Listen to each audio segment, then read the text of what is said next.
Hi people, Mono Ravenberg here again as always. As you can tell from the header of this video, I'm going to elaborate on being mentally compromised, specifically when it comes to being intoxicated. So when you're either drunk, high, or you're in a different state of mind.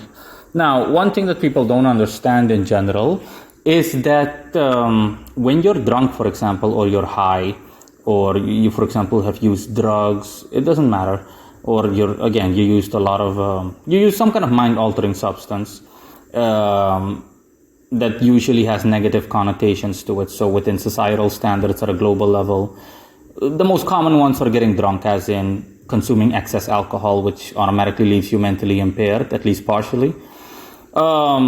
As well as the same accounting for drug use, for example, weed, ecstasy, cocaine, you name it, the likes heroin, it producing a similar result. What people don't understand, and that's what I'm going to get into in detail, not that there's a lot to say, this video isn't going to be long, is that although, despite the fact that this happens, that the aforementioned have that effect on you, it simply denotes an underlying condition or something that was already present. For example, if you're drunk, right, you become drunk, bluntly put, you're shit-faced. You're like so drunk that you can barely walk, or you stand on your own 2 feet.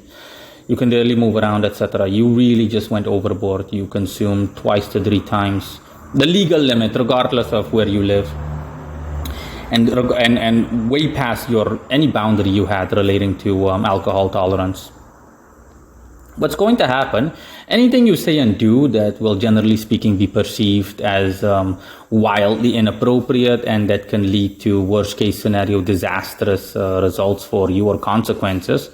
It can have disastrous consequences and or negative, a very negative impact on your life in the way of actions that you commit. For example, you do things like feel women up. Let's just say you're a man. You feel women up. You start grabbing women inappropriately by their crotches. You name it. You're at a bar, for example. Now, a lot of people, especially nowadays, have the strong tendency to blame it, to quote-unquote blame it on the alcohol. To simply say, oh, no, I was drunk, it's not my fault, etc. Even if it were to go to a court case, the first thing your lawyer will do, he's going to try to look for a weasel's way out, essentially. Especially if you have such a weasel-ish of a lawyer. He's going to say, no. We plead temporary insanity due to alcohol consumption, excess alcoholic consumption or similar. But that's not the case. Yeah, it is the case that, of course, due to your excess alcohol consumption, you said and did things that were, by any societal standards, wildly inappropriate and or illegal even.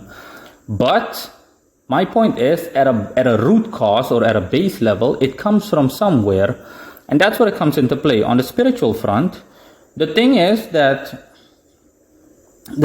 when you do something like that, okay, when you ingest something that puts you in an altered state of mind in a negative way, it simply brings out an existing negative condition. So that means that the guy that was all of a sudden grabbing women's crotches and feeling them up and whatnot, deep down, he has that at a base level character. So if I saw a guy like that, the first thing that would come to mind is that this guy either suppresses his sexual desires. He has strong sexual desires, but he suppresses them. If he's someone that always looks neat and clean, and you never see him look at a woman even, and or similar. So essentially the alcohol completely lowered any inhibitions he had. And you're seeing not the real him come out, you're seeing a side of him come out that was already there, but that he either suppressed for whatever reasons. Generally speaking, it will simply be due to the fact that he doesn't want to be seen that way specifically, and or similar.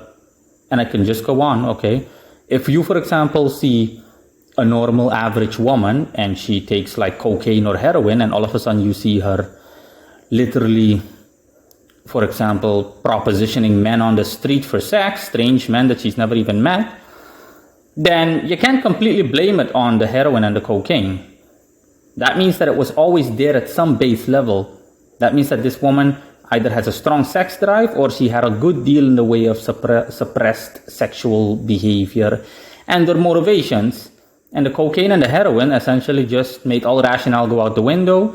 It completely disabled critical thinking, albeit temporarily or temporary. And yeah, now you're seeing her suppressed side essentially come out. You're seeing her suppressed sexual desires that she maybe only like fantasizes about when she watches porn or she does something, you know, masturbating in thingy, in the privacy of her own home, etc. Bottom line is, okay, you're seeing a base level of her come out. And that's what I'm talking about.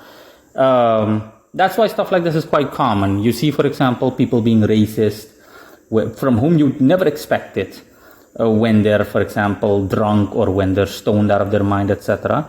That means that these people had it deep down in them. But of course, in normal mode, in a normal state of mind, they're never going to even remotely display any kind of racism whatsoever or anything that resembles that, or any kind of ethnic preference towards any specific ethnic group, because of the fact that they don't want to be seen as a racist or a misogynist or anything like that.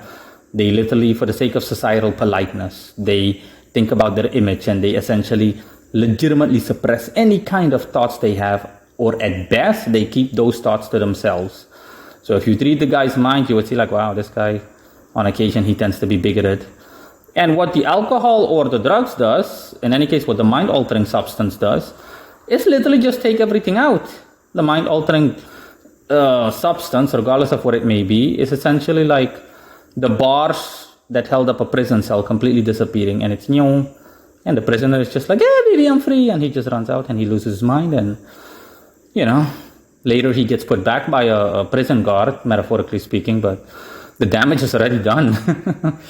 And it's the same thing, essentially. I can keep giving examples, but I don't have to give any more examples. You get the gist of it. So that is the spiritual, that's the spiritual elaboration on the behavior that people display, the altered behavior that they display when they're in an altered state of mind, the likes of which I described and gave several examples of. Generally speaking, you can't quote unquote just blame it on the drugs or the alcohol or any other substance that altered your mind. And that the only thing that does, or the only thing that all those things do when consumed in excess, referring to the average person's tolerance, is that it automatically disables any kind of inhibitions they had and any kind of critical thinking, anything that makes them a polite person in the eyes of society. And you're seeing a very, at minimalist, or at its smallest, a very small portion of them come out, essentially, a side that they, generally speaking, keep hidden from society at any cost, to the point where they even suppress it towards themselves. They deny it to themselves. And that's when you're seeing it come out. That's also when usually stuff like this happens. People are also surprised. For example, you're seeing a timid girl that can literally barely count to 10, all of a sudden turn into a wild freak. That means she had it in her. There was a very hidden, suppressed desire to go girls gone wild style. But, you know, she never did so because she didn't have the balls, so to speak. She didn't have the courage. She didn't have the mental fortitude to actually do all of those things and face up to the consequences. And the mind-altering substance simply gave her all of that, okay, albeit in a very negative and destructive way.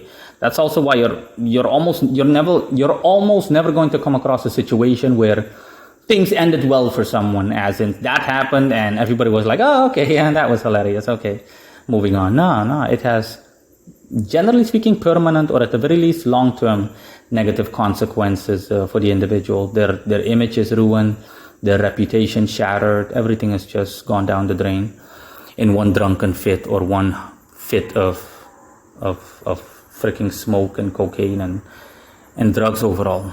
That's it in any case, guys. Bye. Until next time.